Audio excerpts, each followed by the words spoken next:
Welcome back to the School of Resultz, and y'all know what it is, y'all. It's destination transformation. Y'all know what we do, y'all. All we do is get results. And today, I brought my man with me with the master plan, Nola. What's up, Nola? What's going on, Coach? You know you only on the show because you got a transformation. And I don't just mean a regular transformation. I mean a dramatic demonstration of proof, my brother. How does it feel to be totally renewed, right, in the mind and the body? Oh, wonderful! It's a whole new me.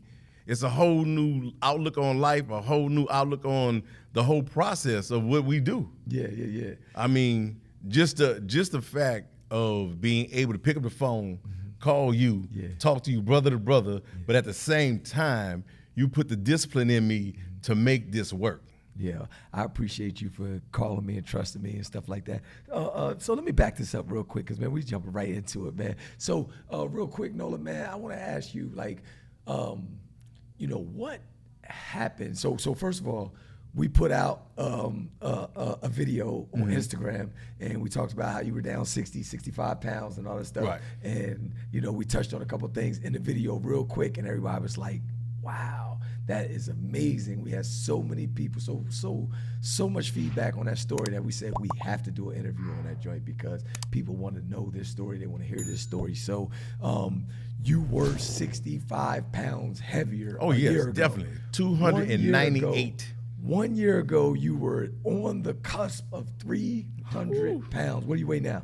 Right now, I'm at 235 right now. 235, and you were 300 pounds a year ago. Yeah. Walk me through what happened for you to actually call me and AWOL Fitness and say that I wanted to get down. First of all, how did you hear about AWOL Fitness? Well, one, Coach lived behind me. All right, he was living behind me, and I saw him and Wendy running one day while I was cleaning one of my work vans, and we chatted up, and you told me about AWOL Fitness, and I've been wanting to come, and I've been procrastinating. I mean, you fall into that life of procrastinating and work and stuff like that, and let me give you this. Procrastination is a thief of time. Yes. Definitely. You procrastinated for about, because that was 2 years. 2015, yeah, 16, yeah, and then all of a sudden you don't call me till 2021, 22. Right. Yeah. Go ahead, talk to me about that. It literally weight creeps up on you. People don't see it coming. It creeps up on you. So it's not even bad habits. It was bad choices that I was making. Yeah. Like thinking, listen to people who don't know what they're talking about. I'm drinking juices. They got tons of sugar in it. I'm eating stuff that I ain't supposed to eat. I mean, I'm a chef, so I'm nibbling on stuff. But I'm starting to realize as I'm going up the steps of the house, boy, these steps is getting rough. Yeah. All right? Then, all of a sudden, I go for a checkup. My wife looks at some paperwork that came in and all my levels. She said, I think we need to go back to the doctor. We go back to the doctor, they start doing more extensive tests. Next thing you know, I got high blood pressure, cholesterol, and then they sent me with my A1C. They sent me and said, we might need you to go, check your prostate. Went to check that. Dude hit me with, oh, you got prostate cancer. Oh, man. So when he hit me with that, I was shook. Anybody, just the word cancer gonna shake you. Yeah, for sure. So that's when I tuned in to what the doctor was saying. And all he had to say was the words, eat right, work out, get your body right back. Soon as he said that, first person popped in my head was you. Because we've been talking about this. So when you popped in my head, as a man, I had to think of who's going to be most disciplined to make me disciplined. So that would be you. So that's when I called you, and you threw me into the fire. I went straight to 9 o'clock. Yeah. Boy, going into 9 o'clock? Yeah. That's what actually made me know, okay, number one, he ain't playing. Number two, he gonna get me where I need to be regardless to what I'm thinking. And when I think I showed up early for one of the classes so I could do cardio, because you had me doing cardio. Yeah, I had you doing cardio. And I heard you talk. Yeah. First time I ever heard you really talk after a class. Yeah, in person, yeah. I was like, oh no, I'm here. Yeah. I'm where I need to be. Yeah. And from you telling me about the fasting cardio, what to eat, how to eat. I mean, I'm a chef. I know how to do it, but sometimes you don't even listen to yourself. It takes somebody to wake you and up. that accountability too. Yeah. Definitely. So let me summarize that real quick. So literally, your C moment, and I like to call that a significant emotional event, was being diagnosed with prostate cancer. So after being diagnosed with prostate cancer, you literally had that significant emotional event, which is rock bottom to a lot of people, right? Which is, this is not me. This is not how I was meant to be. This is not how you'll remember me. Right. And I'm going to turn this around, and I need to do a 180. How did you really feel at that minute? I know, you kind of knew you had to change stuff, but like on a real 100% raw, relatable conversation, like how did that make you feel? I was scared. Scared. That fear jumps in your body. And you can only think of all the horror stories. You can't. There's nothing positive comes in your mind. It's all the horror stories hit you, right? But the things that kept me going is I got 5 daughters. I'm married. I'm like, I'm not leaving looking like this. I'm not leaving them because I just didn't eat right. Okay. But I'm also proud military. All right, I ain't never been past 220. And 220 was when the girls were being born. You get the baby weight from your wife, feeding your wife and stuff like that. I've always been 2 to 210. Right. When I reflected on that, again, all those things, you look for somebody who you can relate to. Yes. And I can relate to everything you say, not just as a business owner, as a man, your father, your husband. So when I thought about the whole thing, and then I started digging deeper into you, reading your journey. I was like, oh, this is where I got to go. That's dope, man. I mean, I know what happens when you have true transformation, and you see these things grow and change in all areas of your life. Some people are just coming for a quick fix or aesthetics or just weight loss and things like that. But this was life transforming. Oh, yes. Like your business has went to a new whole scale. nother level. You've bought a new car. You're buying a new house. You're moving. Your business is expanding and stuff like that. You're really in a new season in your life. Yes. Man. I just want you to talk. Just from the standpoint of how because. You kept going, you got that diagnosis and you didn't sit around and you started to move and you figure out what to do. You control the narrative. And so it's 3 things that you got to get to have a breakthrough. All right. One is the story. A lot of us don't own our story. Right. And we go off a narrative. We let the doctor shape Control, the narrative. yeah. We let the public or the society shape the narrative, or even the media shape the narrative. And we never control our stories. Even those of us who have things happen to us, we let the story control us. Right. And we never control the story. So one of the things you did was you controlled the story. Like you literally created the narrative by saying, my family. So it's safe to say that your family helped keep you, committed and motivated throughout the thing, because, you wanted to live for them and, you had more stuff to do. But see, you changed that story. So it changed your state, like your internal state, which allowed you to either develop a strategy or get with people who would help you develop the strategy to get the breakthrough. And because you kept going and you got that breakthrough, you're now experiencing breakthrough after breakthrough after breakthrough. And it don't stop. Because of what you went through didn't break you. Right. You understand what I'm saying? Exactly. So now I just want you to, kind of just talk a little bit about, how long did it take before, you started seeing some results and you went back to the doctors? When did you go back to the doctors? Because now every time you go back, like they astonished. Like they're trying to figure out, like, what are you doing? What are you taking? Stuff like that. And the crazy part is, all right, so I get diagnosed, right? I get diagnosed. I say I got to go and start working out. I start working out. Now, of course, as soon as you start working out, this ain't no quick fix. So I'm pushing. I'm listening to you talk. I'm pushing. You got Lo, you got Mike. Everybody's pushing me. And the results are not coming. But the test results are coming. So I go back within 3 months, and he says, oh, you're down a few pounds. Then they start saying, oh, your blood pressure's starting to stabilize. Oh, you don't need these cholesterol pills anymore. That's 3 months. 3 months. 6 months. I walk in. The lady literally, because I had to come back into the gym and tell Mike and them, the lady looked at the screen, looked at me, looked at the screen, looked at me.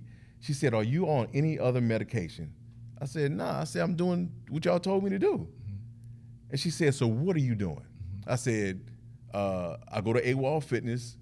They coach got me doing this, and this. We told them about the cardio and the training and stuff like that. She left out the room. She came back and said, we're gonna give you 2 more months and you won't need none of these pills. Wow. So when she said that, my chest stuck out even more. I was like, oh, we about to go hard. But then we hit the 9th month. That is when I walked in and my weight went from, I think I was stagnant at like a 270. I dropped down to a 250. All right. Then we started dropping down to, of course, it starts to bottom out again. So that's when I started coming to you, asking you like, what's going on? What am I doing? And you were starting telling me about, okay, your eating habits. This is how everything's supposed to go. Yeah. So we turned it up. We turned it up. We turned it up for real. When we went to the next level, that's what made me drop to 235. Absolutely. And I would tell you, the last visit, which was last week, I actually had jumped up back to 240. I was a little upset that I jumped to 240, but they use the same type of scale that you use. So when she came back in, she said, oh, no, you're not 240 because of your weight. You 240 because of muscle. You gained, she said you gained 5 pounds of muscle within this period, the month that we've seen you. So, I mean. So 3 months you was off of medication. You were off of the A1C, the cholesterol, the blood sugar, pressure pills, blood pressure, all that stuff. All of it. 3 months. So we helping somebody out right now because the diet, the exercise, the water, all that stuff helped you. Definitely the water. Pills was a wrap after that. Those were a wrap after that. 6 months, they was kind of astonished because they really couldn't see none of the stuff no more. No. But they said they were gonna give you another 2 months and retest you. Yeah, they retest me. And when they retest me, he kept coming back. He was like, okay, we went back and did all the same tests again. And he was like, okay, so for one, where the prostate cancer was, it shrunk. Okay, he said, now, will it still be there? He said, everybody has cancer in them. However, we do not see yours gonna grow at all. He said, you don't have to have any operations. We're gonna monitor you for the rest of your life. But if you're going the way you're going, he said, don't worry about nothing.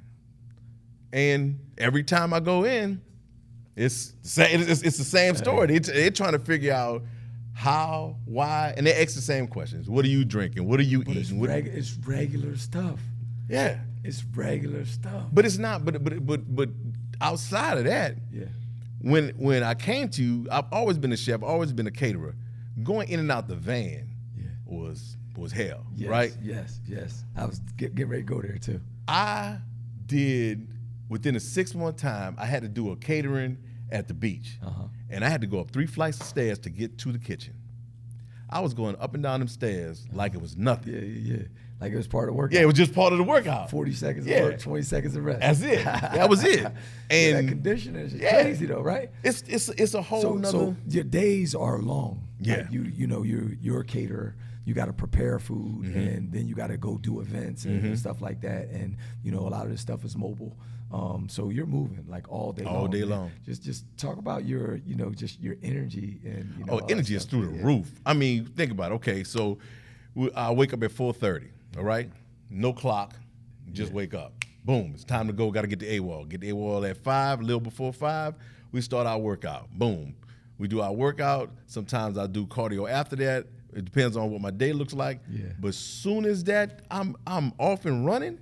oh, I don't have to stop. I don't even think about being tired. Right. I don't think Your about. wife think you're crazy? Like, what's Yeah, like, a little bit. She think you crazy? Yeah. She keeps telling me like, you know, are you good? I mean, Yeah. now she's on me about the eating Yeah. because once I start going, it kind of gets away from me. Yeah. But doing the meal prep and stuff, Yeah. I keep that bag. I remember when you was on TV and I saw you with a bag and I saw you had the meals in the bag. Oh yeah. I repeated that process nonstop because it will, in this job, it will pull me away from food. Absolutely. But the energy level, Yes.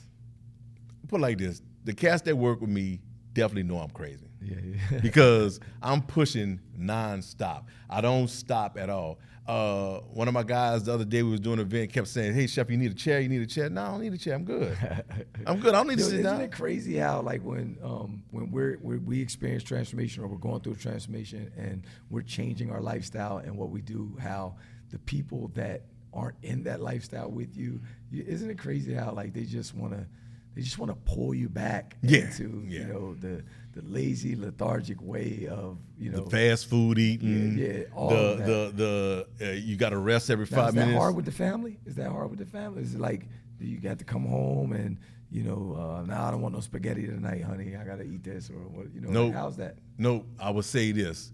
My wife has always been on me, but because I'm eating healthy, she eats healthy. Yeah. So it's like everybody joins in.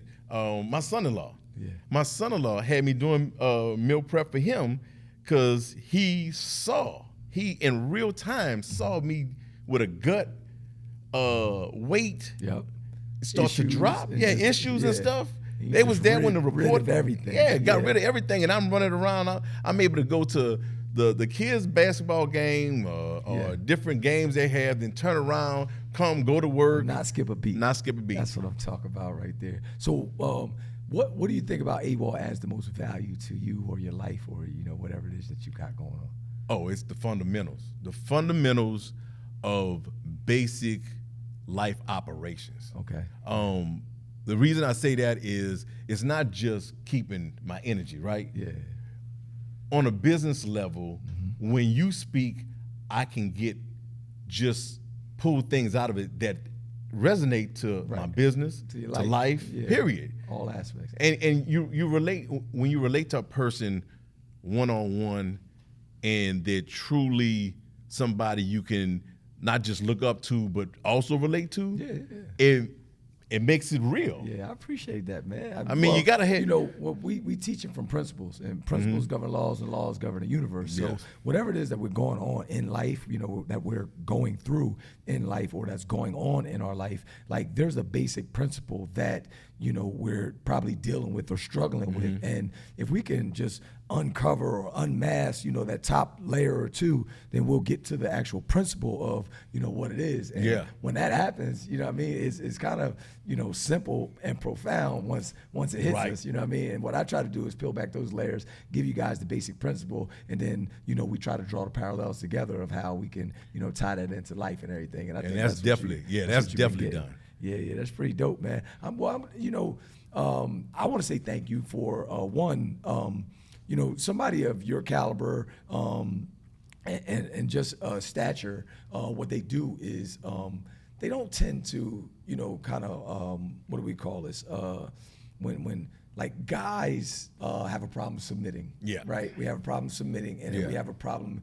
taking like leadership or just teaching from another guy. Right. And I just appreciate the fact that, a person of your caliber can still say, you know what, I can go over there and learn, or I can go over there and get better, or I can go over there and get help. And, I think that, that is like the biggest fulfillment that I get out of this whole thing is being able to,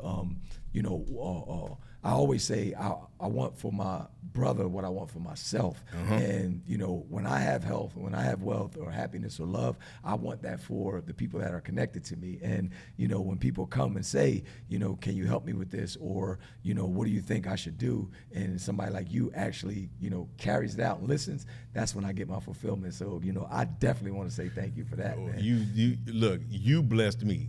Like people always say the cliches of iron sharpens iron, right? Yeah. Well, it's true if you really live it. Yeah.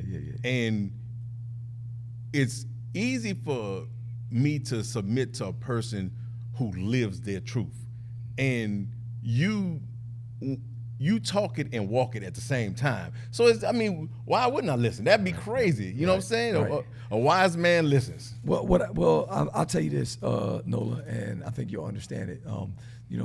People like they deal with me and they don't deal with me for the same reason. And I always tell people it's because of my accountability. Mm-hmm. And some people don't like a level of accountability. So, like a lot of guys, what they'll do is say, man, I don't need no coach, or I don't need no trainer.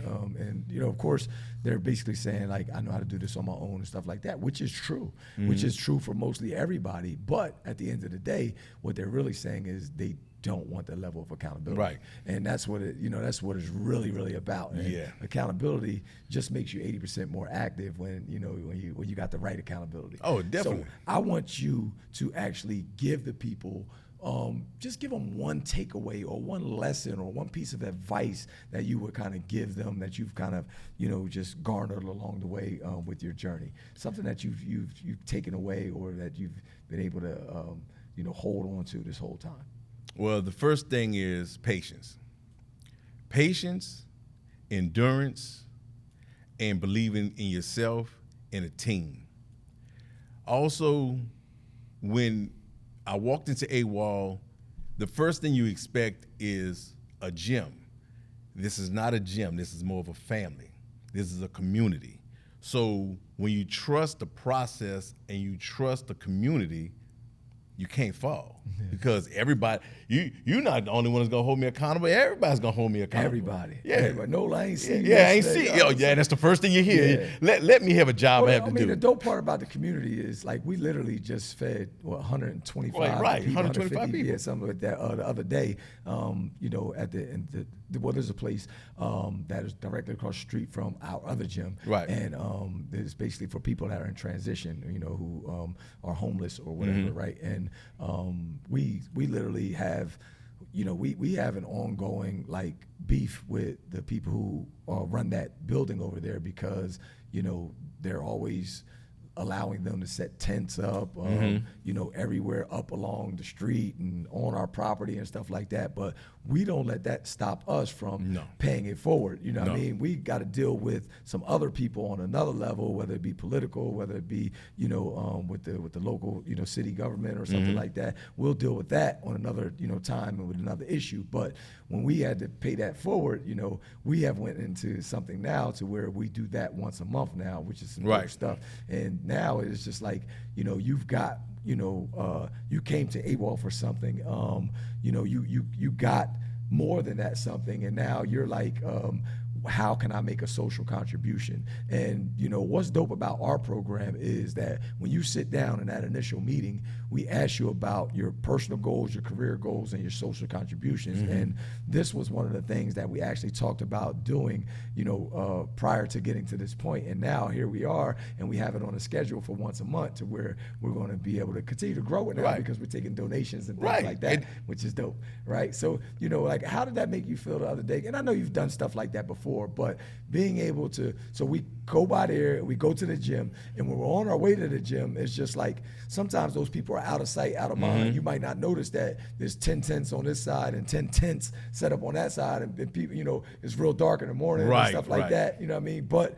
now to go across the street in the daytime, you're not coming there to work out, you're literally coming in to serve. To serve. Yeah. Feels great. I mean, it always feels great to give back. I mean, it's a humbling experience because everybody's not going to be able to have what we have or do what we do or feel what we feel. So to be able to give back and to make a person smile because you're giving them a meal, I mean, come on. That's, again, it wasn't just a meal though, man, because, some of those people won't eat like that probably again until Thanksgiving or until when we come back. And they probably haven't ate like that in quite some time. And we didn't give away no hot dogs and hamburgers and chips or nothing like that. We gave away, that chicken, that rice. Rice, what I mean? Green beans. What was that, Spanish rice or something? Saffron. Matter of fact, everything I gave you is what I would give at a catering. Yeah, the catering. I want to make sure that everybody eats on the same level. Yo, Okay? that's what it's all about right there. Making sure that we're all coming up or being brought up to the same level, man. Yep. And that is definitely not a crab in the barrel mentality right there. No. And that's why we rock with each other, man. One more thing, man, before you leave, man, I just want you to I want you to tell me, like, what's next for you? What's next for whatever in your life? What do you got going on, man? What do you think is next for you? Well, my wife pushes me. She pushes the heck out of me. All right. Sometimes I get a little complacent, but she had a vision of us not only buying a whole bunch of land, but buying the land and making our home, our forever home on the land, but having an event center on there. Nice. Right. So my first thing is I'm going to create the kitchen. So as soon as we find what we need, exactly what we want, I want to be able to have a space where I can create Michelin star service for everybody. Nice. So when it's time for we're gonna be having some events there. You already know that. Right? look, and that's the thing. That's the stuff that makes me happy. Yeah. You know what I'm saying? So when I go into a sense of depression of anything, whatever, thinking about stuff that's happened or loved ones that passed, I go straight to the kitchen. Yeah. That's your sanctuary. That's my sanctuary right there. Yeah. I can go in there, ain't got nobody to cook for, but I'm gonna cook something. That's right. Even if I gotta go give it away, I'm gonna cook something. All you gotta do is call me. I come get it. Yeah. It's all good. Just make sure it's chicken, fish, Yeah, and turkey. chicken. Yeah. I'm on my way. It's on the meal plan. It's all good. You know what I mean? I got you. I got you, I Coach. appreciate you, man. I appreciate you doing your work. I appreciate you getting the transformation and sticking around, standing around, and then paying it forward, man. That's what it's all about, man. Right. That's how we keep it going. And And we're gonna man. continue to keep it going. Yes, you already know, y'all. Yo, listen, man. Look. You already know what it is. It's the School of Resultz, and our destination is transformation. We're going to keep bringing you these dramatic demonstrations of transformation because we now have new change agents, y'all. This man is a change agent now, and he can't stop talking about it. He goes to the VF, he's talking about it. He goes and does his catering jobs, he's talking about it. He's literally showing people the way because you know the way, you go the way, then you show the way, y'all. And we'll holler at y'all the next day. Peace.